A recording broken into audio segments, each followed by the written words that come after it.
Hello, I'm Matt, welcome to Badge Workshop. So I've been in this house for just over 4 months now, and I've been doing quite a bit on it. And I started with the living room, because that is my workshop.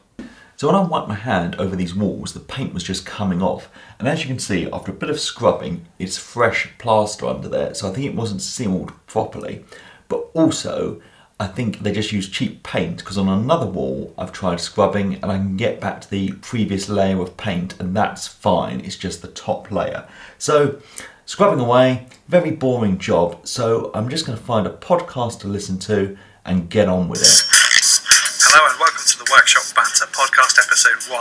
I'm Keith. And I'm Matt, and in this one we're going to talk about our backgrounds and how we got started with making things. So this was a chimney breast, nice and solid, hollow, so there's clearly a fire here. Now I thought, even if I don't want the fire, I'm going to open this up, see what it's like, because it might be a nice feature, and the worst case scenario is I board it back up again, because I think it is just a bit of plywood over it. So let's see about getting this removed. So I drilled a series of holes all around the outside, and then I could join the holes up using a little saw. With that done, I could get the pry bar out and ease it off. Now what I was listening to was the Workshop Banter podcast, which I do with Keith from Rag and Bone Brown, so if you're interested, please go and take a listen.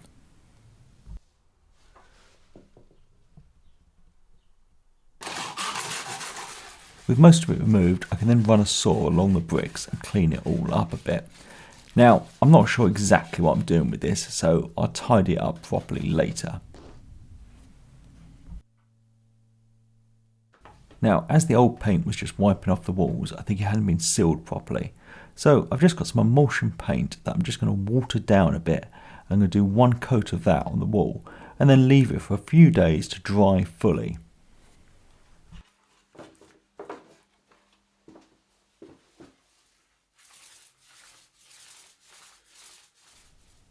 When it had dried, I could then get the top coat on. And what I've gone for is this dark grey, or I'm going to call it a badger grey. It said only one coat would be needed, and I'm always sceptical when things say that, but they were actually right, and one coat covered it perfectly.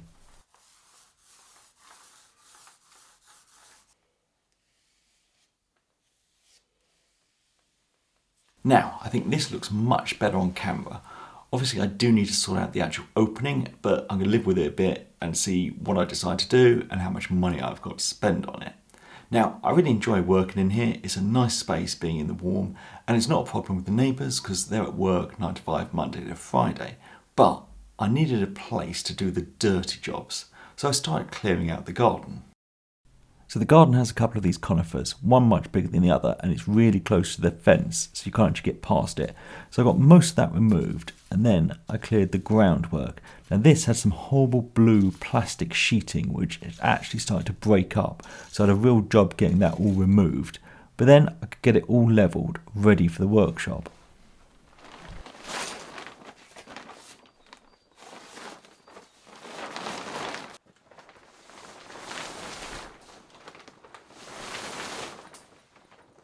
So I'm really pleased with this garage from Machine Mart, this Clark one. It's just gave me a temporary workspace which is just going to sort me out for a year. And I built the base for it, or the floor, and the plan would be that this would be the floor for the new workshop. So I've built this garage kind of in the garden. The garden was very scruffy. And then the space in front of this now is where I want to build the new workshop. So hopefully I can spend the summer sorting this out, getting it all level, ready for next year, being able to actually move this space forward onto the new surface and build a workshop. So a few people were worried about condensation in here. I've had no problems with the weed-proof membrane and the floor. Obviously it's well ventilated, and the modifications I've made to make it a bit more storm-proof gives me quite a bit of confidence in it. So I think I'm going to be fine in here for a year. Might be a bit cold next winter, but I would just have to be brave. Now, I built this garden table, which I'm sat on at the moment, and it's a great temporary workspace. But my plan is to build a proper workbench that I don't mind actually accidentally cutting into or getting paint on. So there'll be a video about that coming soon. So since I spoke to you last, I've got a few new tools. I've got some ISO tunes, their Link model, and these were kindly sent to me by ISO tunes, even though I did tell them I already had some Indefenders, so I had something to compare them to. So I already had these Hellberg ear defenders, which I really liked, but these Link ones are about half the price, and actually I prefer them, and they're now my go-to ones. So I think last time I showed some new trend tools I've got, and I've been using the Mitre Saw quite a bit, but what they've sent me now is their new 1/2-inch T14 router and a table, and I've got that put together, and there'll be a video coming up about that soon. Now, I've had quite a lot of questions about what tools I'm going to get and how I'm going to set up the garage.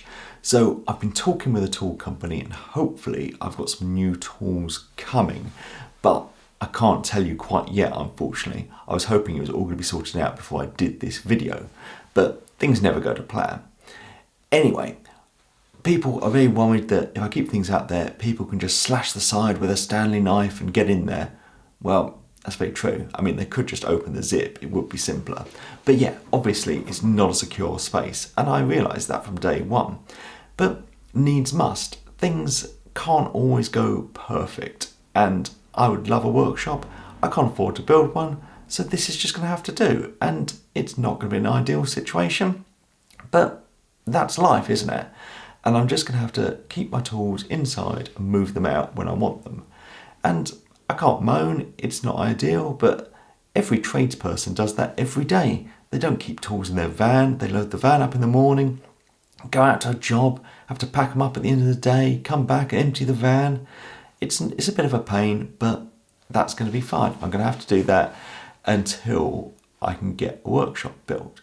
But it means I do want portable tools and to be all battery.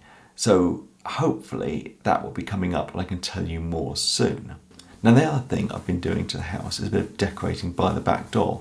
I always come in there and kick my boots off and put my coat somewhere, but I've had nowhere really to store them, so I've been decorating and building some boot racks, or a boot rack, not some, a boot rack and a coat hook, and that is actually going to be next week's video.